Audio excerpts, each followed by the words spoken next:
Hey, everybody out there. Welcome to another episode of Clinic Gym Radio. I am your host, Dr. Josh Satterlee, and I'm glad, I'm privileged, I'm honored today to be joined by Steve Horney. Now, Steve, how are you, buddy? I'm fantastic, Josh. How are you? I'm fantastic as well, my man. Now, Steve, unfortunately, you're a friend of a previous guest, Anthony Vatisse. Nobody likes him, dude. Just admit it. But no, if Anthony's listening, he's never going to listen to this because he's too cool for school. But if he's listening, he's actually a pretty damn good provider. So I'll give him that, Agreed. But anyways, for those people who are listening, you're coming from the PT world and people may not have seen you around because we got a lot of chiropractors listening to this. Could you give us a little snapshot of who you are and what you do and why we shouldn't be scared of you just because you're a PT? Absolutely. No, I'm happy to answer all those questions. So I am a small practice owner in West Village in New York.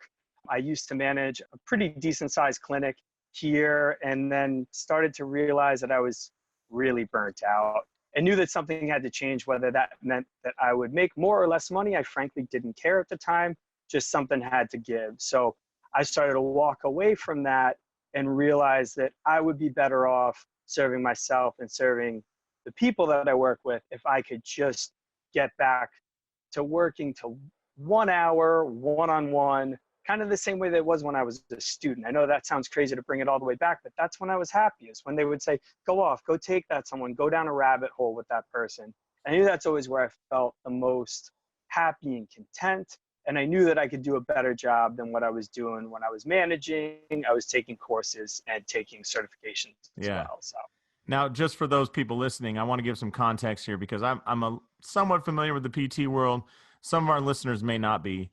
But in a large PT setting like you're talking about, it starts becoming somewhere between we're dealing in academia because the hospital has regulations they want you to follow and dealing with a very large corporate structure usually, right? Like, right. They do this BS game of like, we want the best patient outcomes. And oh, by the way, keep that person coming back because we want the business, but make sure they're better as fast as you can, but don't let them go, but make sure you're providing great care, but don't take too much time. And we want you to care about everybody, but you have to care about them in 6 minutes or less, basically. Right. And I think that a lot of those hospital models, which I feel very blessed. I had very good mentors before I started, but they were private practice owners.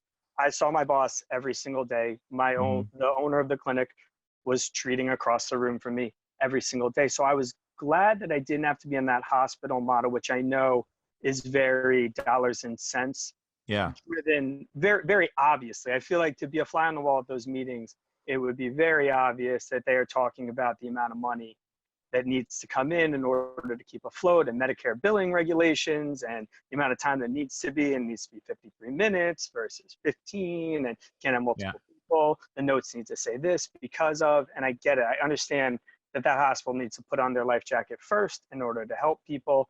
I wouldn't bastardize them, but I do understand how it can be very money driven. I think that you get to see the heart and soul a little bit more of your boss because you know that they got into it just to help people out. But then you see the stress and strain that plays on them because they have to keep the doors open and rent can be high. And we don't come cheap. PTs do come at a price tag. And that, from taking the step from being a clinician into being a manager, I got to see a little bit into that world. And it scared me to the point where I knew when I started my own shop, it would have as few moving pieces as possible because I didn't want to hamstring myself with a big nut for my rent and a big nut for my staff and everything else that goes along with having a practice. So you see the struggle and you're almost grateful that it's not happening to you in that moment, but you know that you want to do something totally different. And that's the genesis of what came about. Awesome. And so you really developed kind of as much as you could, like a map to avoid the pitfalls of startup, right? Like for that, as I call it, the Lone Ranger, the person that's going out on their own. And when I say alone, like minimal staff, if any, minimal space, carve out a room from a friend that owns a gym kind of stuff if you can, but do it that way. And that's where you've kind of polished the model, right?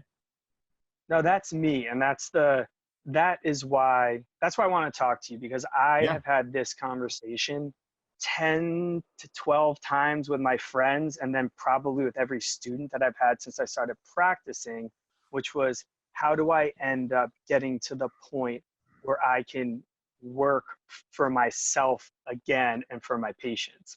And Yeah. that's where I felt like I knew, and it's entirely possible the pendulum swung too far back, but I'm glad that it did, that I wanted my fixed costs to be so low, because I knew that all that really mattered was me as a clinician. I can do good PT in a closet, in a Oh corner, and I yeah. was in a yoga I mean, studio. I was PT in a or Cairo, like doctor's the greatest office. part of it is, I remember I was talking to this guy who runs a charity down in Mexico.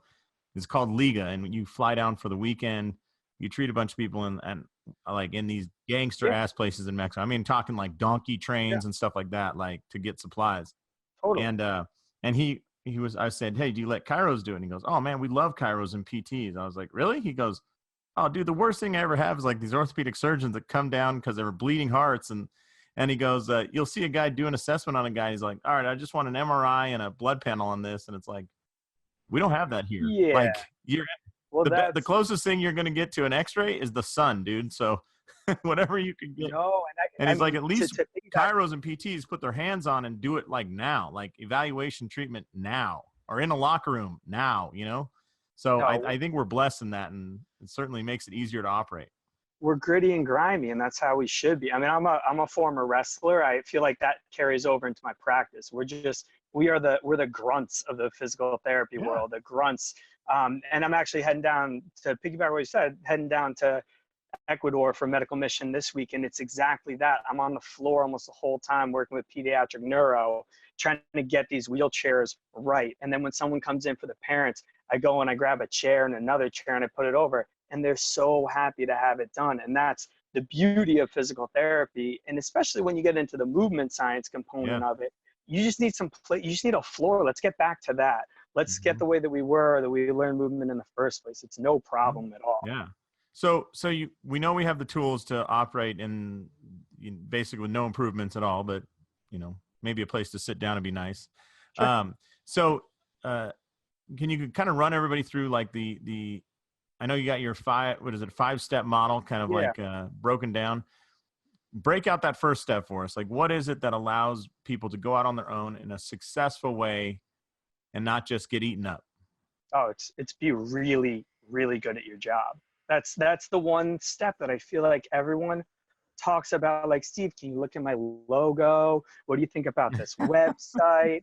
Like, I would rather look at your CV, all the courses you've taken, and what you're reading on your nightstand, and look at anything to do with you promoting yourself. I feel like it's mind-blowing to me sometimes, because everyone seems to want to know the kind of quick way through, and it's not. You have to be an unbelievable clinician. That's the first step.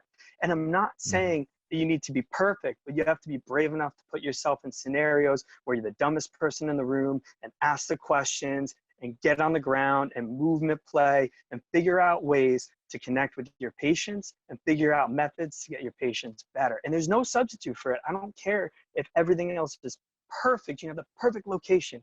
You have the perfect side hustle plan, the perfect metrics, and it doesn't make a difference if you're not good at your job. You're not that gangster ass clinician where you're just like, that person knows what they want to do. They live and breathe it. They read research at every course. You see them every single time that one of the experts is coming through. Those are the people that are going to be successful. I think that that's the number one variable, but it's something that people don't want to talk about because it's putting in hard work, because it's every single day. And there's no way that I can what I'm seeing right now is people with these, like you were saying, CVs, but you see there's so much access to unbelievable education now that a bunch of people are completing these courses, but they're not actually doing it day to day. They're like, oh, I took the DNS course. I took SFMA. I took Grasson. And it's like, all right, what are you doing? Well, it's tough to implement. It's like, yeah, you got to screw it up with like everybody on Monday, Tuesday, and half of Wednesday before you get good at it.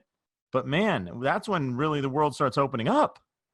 Yes, I 100% agree. And I'll also take a side note is I think that there's a lot of like quick fixes that get thrown out. Do this, do that. There's a lot of treatment modalities and tools, but people's algorithms aren't sound. Yeah. And I'm not picking, I'm a manual therapy certified University of St. Augustine, and lived, breathed, and died that for 10 years. Yeah.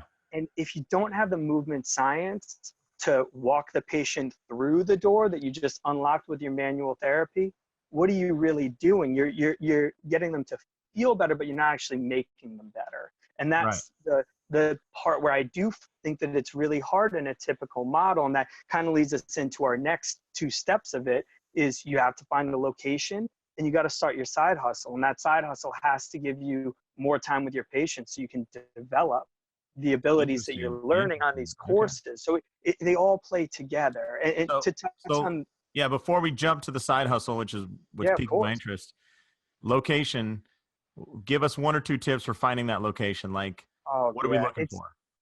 I'll tell you what it's not. And I think that everyone thinks location is latitude, longitude, and address, it's where you are. Yeah, exactly. And it's not. It's finding the gym that values education and has trainers that buy into that, and you're okay with making 120% of the amount that they're charging. That's the formula. That's it.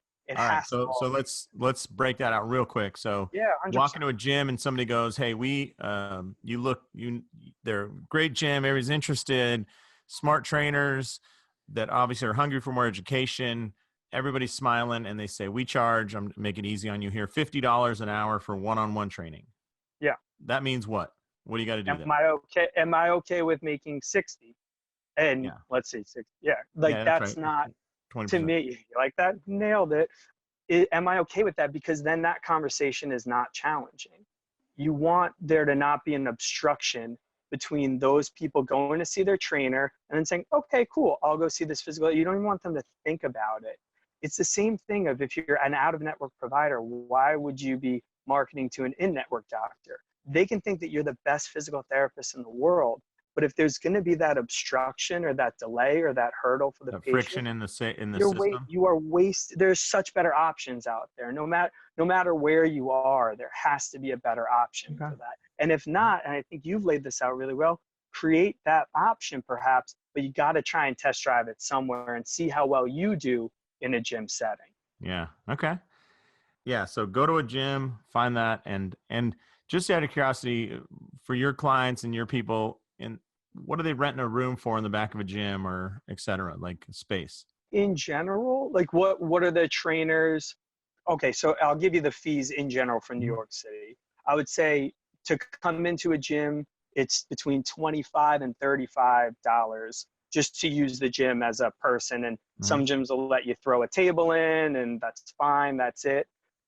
The rooms tend to be a little bit more, obviously. My guess is, and I haven't run these numbers for the last 8 years because I've been so happy where I'm at, $50, 40, I'd say $50 plus or minus $10 probably in New York. But I know that that's not. Are you saying per day of rent or what? Like I'm confused. No, I hate to say it, for a private room that's in, let's say, a yoga studio that has a private room, they're going to be between, I would say, $30, $40, $50 for that one room that day. But I do realize that this is perhaps not applicable to anyone else in the United States, but that is a number that you can easily get with one Google search and a ton of phone calls. And I think everybody needs to do that.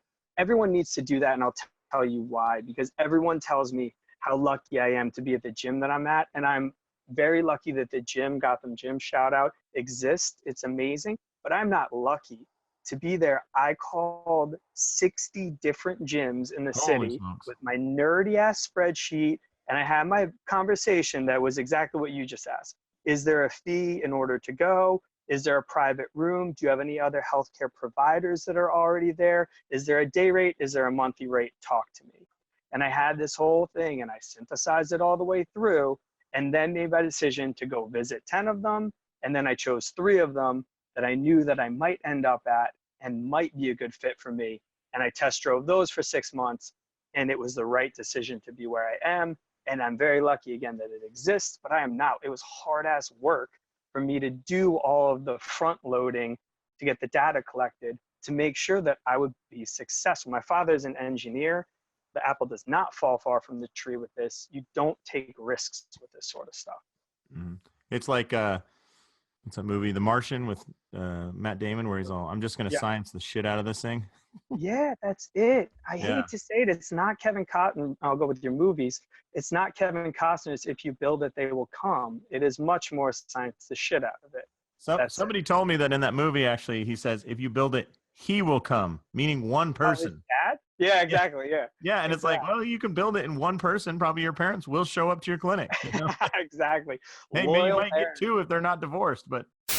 Hey, it's Dr. Josh, and real quick, we'll get right back to that interview, but I definitely want to tell you all about our Super Conference. It's coming up on April 13th and 14th in Austin, Texas. Now, what is it and what makes it so awesome? Well, it's super. That's why it's called the Super Conference, and it's super because we've combined two of the greatest models in all of the clinic gym hybrid space, and that is the Accelerator program. We are putting it live into an event, and you're going over everything we cover in an Accelerator live. Now, we can't go as in-depth as the online training, but we're going to give you an overview on Saturday about how to run the business side of the operation. And then on Sunday, we have partnered with the CFSC, the Certified Functional Strength Coach Program, and they are teaching a course all about the exercise to do and the progressions and regressions to do with your clients. So you combine those two models, the best exercise program with the best business model, and you have an absolute super conference. So I hope you can join us April 13th and 14th in Austin, Texas. Go to our website, clinicgymhybrid.com, and look for the button that says Super Conference. Once again, clinicgymhybrid.com, and there's the button right at the top that says, tell me about the Super Conference. Click there. You got all the info. Thanks a lot. We'll get right back to that interview.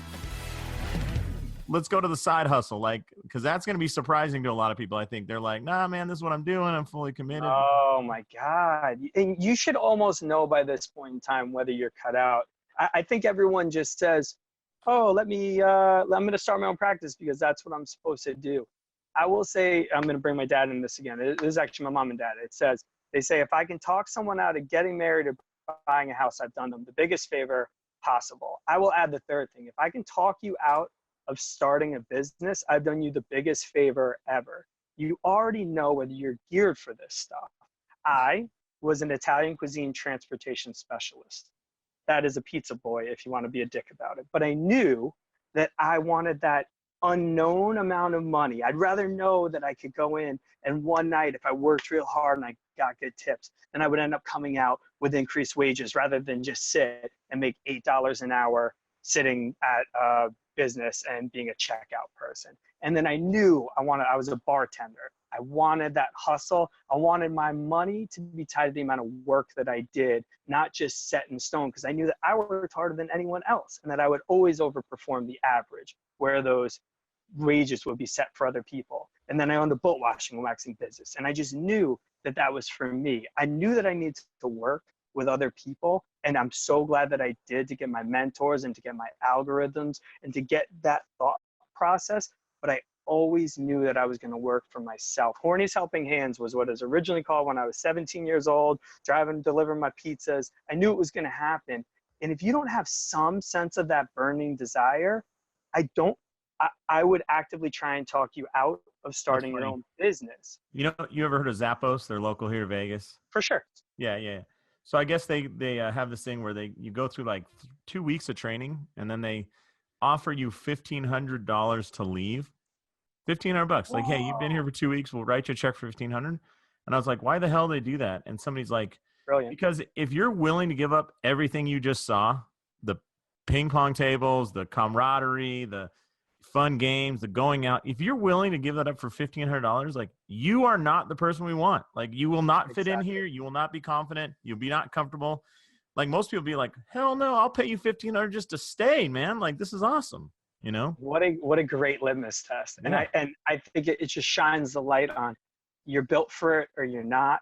And if you're not going to be happy. It's not going to go well. It's going to tear you at the seams in other ways. So that's where I would say, if you don't have the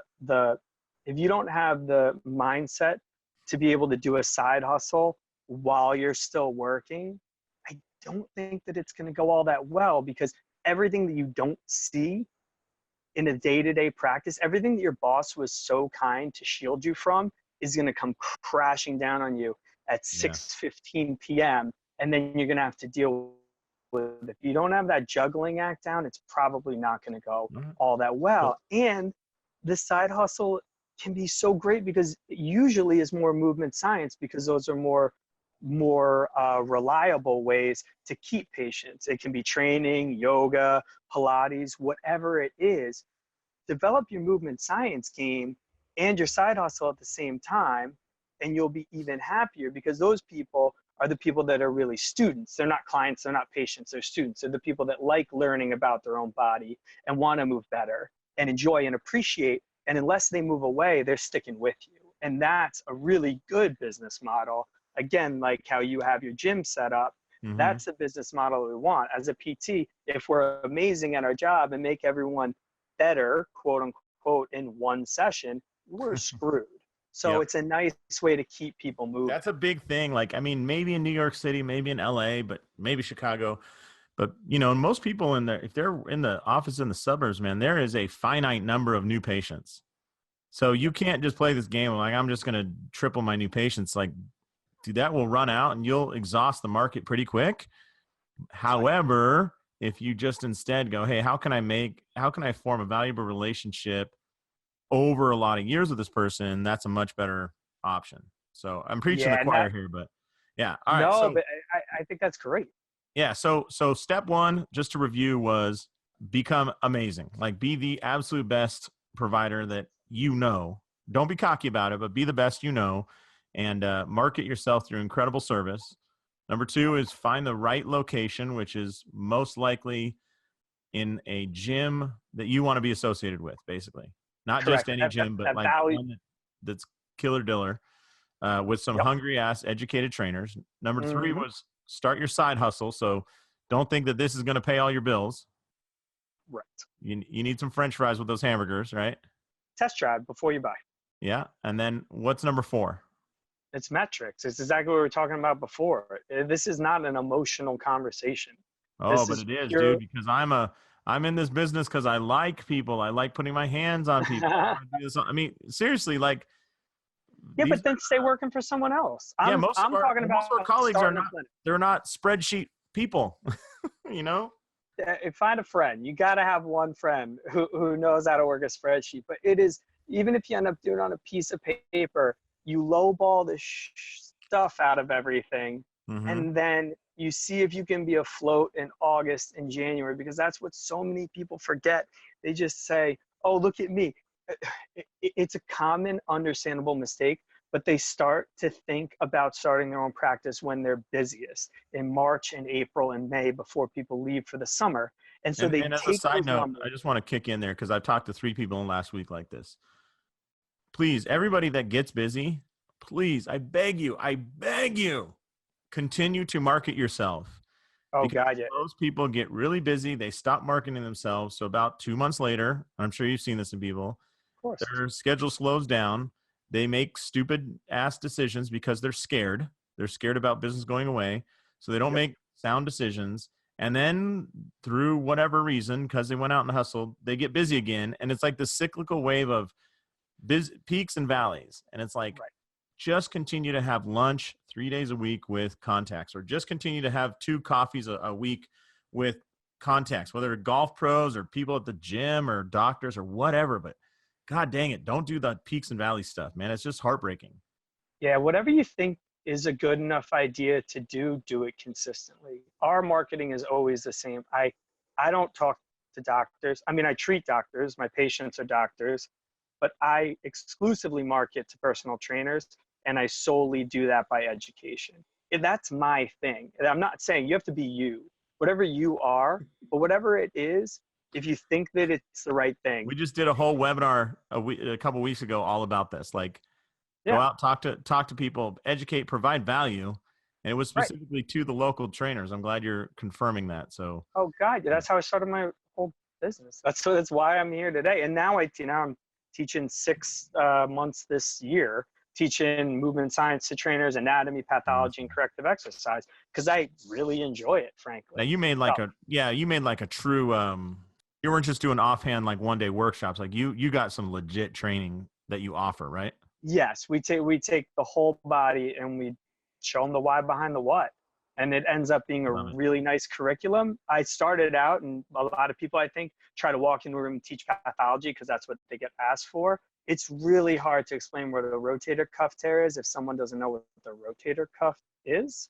So we took it back, we broke it down to anatomy, physiology, structure, function, pathology, corrective exercise. And that's been a much better path forward. And I love it. But again, that's me. That's what I love to do. What if you're more comfortable offering 10 to 15-minute free assessments to the trainers and doing it one-on-one, or getting them and saying, hey, do you want me to sit in on one of your sessions and then we can do some assessments? Do you, whatever you're comfortable with and keeps you comfortable and moving things forward is exactly what it should be done. So that, Awesome. whatever it is, but just out of curiosity, Steve, people asked me this when we did that webinar. In your experience, and not just you personally, but your experience with clients and whatnot, how many trainer relationships do I need to have a full schedule? Like, is it 5 great relationships? Is it 20? I would say that I have a dozen really great training relationships. Okay. And you think it was actually higher than normal? I think that's why I'm successful. Well, what I mean is a dozen. So if I have 10, so if if a guy develops 10, will that keep food on the table? 8 felt like the number when you actually said it, to be honest. Okay, cool. Like what's going to keep food on the table. 8, well, 8 is what my brain says. Yeah. The reason I bring that up is you're not talking about a lot of relationships. You're not talking about spending thousands on Facebook. You're not talking about, like, literally, to me, what that sounds like is every Wednesday you're having lunch with somebody, and every 2 months you're going to hit all your contacts, right? Yeah. Yeah, exactly. And I mean, but that's not hard to maintain. And, just if that's as hard as it gets, and then every month, how many educational opportunities do you like to see people kind of engage in? Meaning going out. I do every week. Yeah. Once a week? Yeah. Yeah, I do every Monday. Well, actually, we do twice a week now. We do Monday but you're at our gym. Total. Yeah, but it's fun though. I don't know. It's yeah. I guess the reason I'm asking is I don't want people to be intimidated by this idea. Like, this isn't a lot of stuff. I started with 1 hour a week. That was it. I never had coffee with anyone. I never had lunch with anyone. I would teach for this 1 hour. And then I would say, if you send me a patient, let's pick a time that you can be there as well. And then from that, we're going to walk through this together. And then you reply to their emails on time. And just like anything, you do what you say you're going to do, and people will like you and want to work with you. It's not rocket science. Yeah. I remember Eric Cressy was saying that, one of the reasons that he got busy quicker was that he remembers getting a call from an agent, and the guy had like 6 athletes in his gym. He said, dude, Eric, what I love more about what I love about you? And Eric's like, oh, your guys are strong and they're healthy. And he's like, no, like there's a bunch of gyms doing that. He's like, oh, really? What is it? And he said, you actually call me back. Like, when I call and ask you, like, how is Billy doing?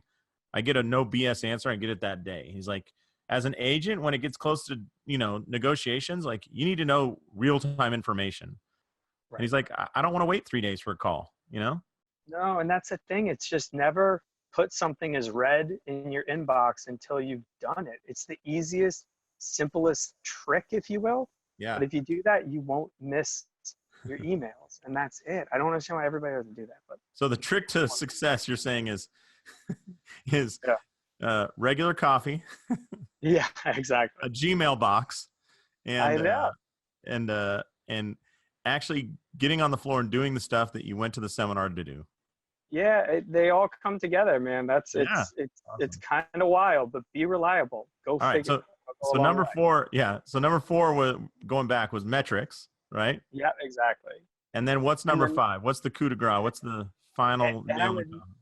I would never say this on the sports field, but play not to lose.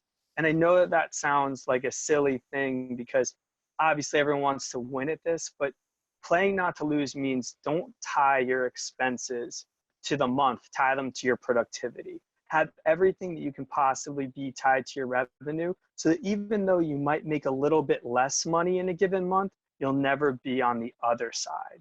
And that's where I've seen people fail when they were playing to win and saying, well, if I end up having this amount of people, then this rent will be fine. No, stick with the day rate, stick with the per person rate until you're bursting at the seams. That may not get you the new car faster, but it's certainly going to let you endure the first August, the 1st January, the 2nd August, the 2nd January, and then everything starts to come together. And then when you end up having multiple subsets of times where it was foolish for you to be playing not to lose. And I mean, for me, it had to happen 1 full year again. I didn't make the decision. I wasn't monthly rent at the gym that I'm at until between the 2nd and 3rd year. And I was busy. I needed to have an August where it really still made sense for me to play for paying a full monthly rent. And I kept on running the numbers and kept on running the numbers. And in my brain, I always thought I was busier than I actually was because I was tired and because I was working really hard. That's not how this goes. It's purely numbers. And it really relates back to 4. It's all metrics. And lowball out of your metrics. You have to take 20% and bring it off. Whatever you think the lowest number is, take an additional 20% off of it. And you'll thank me if you do that. Let me ask you this, because I think people, like what you just said, like running the numbers, and you think you're busy, you think you're slammed, right? So if you have 6 patient hours a day, let's just say that, 6 hours, and you got another hour of marketing, like you're saying, you got another hour of clinical. That's an 8-hour day, or of administrative. And I know nobody on this is going, no, I work way more than that, right? I'm going to guess you're probably 10 to 12 hours a day, right? If you're 6 hours a day and one of those people doesn't show up, what % of your schedule that day do you think you lost? Do you know the number? 18%. I'm just guessing up. Close. No, it's more than that. 16.67. Close enough. Yeah. Like, I mean, just think about it. Like, if I went down to, let me figure this out real quick, because I just want to make an impact of this. If you went down to a car dealership and there's a car there for $40,000, you just ask them to take $6,600 less, right? Yeah. And it's like, people don't realize like how much one cancellation affects your income. Just one. Yeah. You know? It's the difference between profit and loss. And that's what I'm saying is if you're still at an hourly rate at your gym and a per person, you lost nothing except for the opportunity to make that money. But now you can take that time and go back and maybe you call one of those trainers and maybe walk over to the local gym. Then you're not bound and shackled by your rent. And that's again, this conversation is for me because I've touched stoves, but I was pretty, the things that I'm saying, I'm more telling you what I did and how it worked, but I've seen my friends touch stoves in breaking these 5 rules. And I don't want anyone else to touch those stoves, because the people that get out and want to work more in depth with people are the people that are going to increase health literacy. And then the whole tide is rising. The PTs and the chiros and the acupuncturists are all becoming viewed much more highly in the community. And that's what we want. So that I don't want people to take it. I don't want people to use their emotions when they start these clinics. I want them to be smart and I want them to be safe. And that's going to increase longevity. And that's going to put more solid clinicians out there in gyms and out there so that people are going to start to think that PTs and chiros, acupuncturists, and everyone can offer a higher level of service than they currently do. And that helps everybody. So where can people find this plan, like kind of laid out? Like, I mean, we talked about it, but if they want to get it and actually kind of go through this. I mean, if anyone wants to go through, you can obviously listen to this, but if you go on our website, ihealthsciences.com, you can schedule just like anyone else a business consultation, and I will go through your specific scenario so that you can have a higher chance of succeeding. I enjoy that as much as I enjoy pretty much anything. So this is when the person has their hand hovering over the stove and you're just going to be like, let me help you out there real quick. I'll catch 2 or 3 things that you probably didn't think of that will make it significantly more enjoyable, even though everyone knows it's really challenging. Yep. But that's now give us a positive story here. So who's somebody that you succeeded with, or like what's a success story so that. Oh man, I'm trying to think who's probably the best example. It's actually, I got an email 3 weeks ago, maybe 4, from Anthony Batiste. Mm-hmm. One of his best friends is a PT who's an amazing PT, Todd Gill. He's out. Anyone who's in San Diego, you got to see him. He's the best. Yeah. So I lived on Todd. I lived on Todd Gill's couch for 3 months. He's one of my best friends. He was my TA when I was in grad school. Nice. He taught through the cadaver, and then he used to live with some rugby guys. I used to play rugby. We became friends. And then when I ended up doing my clinical rotation, he was kind enough to say, hey, I'm out in San Diego. Why don't you sign up for the one in Point Loma? You can crash on my couch. It's all Nice. good. And so him and I have been very close ever since. And just always, Todd is a great example of the gangster ass clinician that I talked about, that person who's just really, really good at their job. He takes a ton of courses. He's very intelligent. He puts it together well, and that's it. And we would always kind of talk where him and I would go down to the beach and we would work out. And it was always the same thing. Every single year I would go on my pilgrimage to San Diego. And it was me asking him about the courses that he'd taken. I would talk about the course I took. And then it was just me giving him the slightest bit of encouragement towards starting his own thing. And that happened for a significant amount of years. And to the point where one day I honestly didn't leave on my trip until we had bought toddgillpt.com. Now he's changed it, but either way, that was just the thing on Squarespace. Maybe I'll buy it back from him. No. Yeah, exactly. It's a hot commodity. And so I got an email from Todd about 3 or 4 weeks ago. It was after he had run his numbers from 2018. And it was short and it was sweet and it was concise. And it said, hey man, I just ran all my numbers from last year. And he gave me some specifics, but the tone of it was, I did so much better than I thought that I did, and so much better than I thought that I would.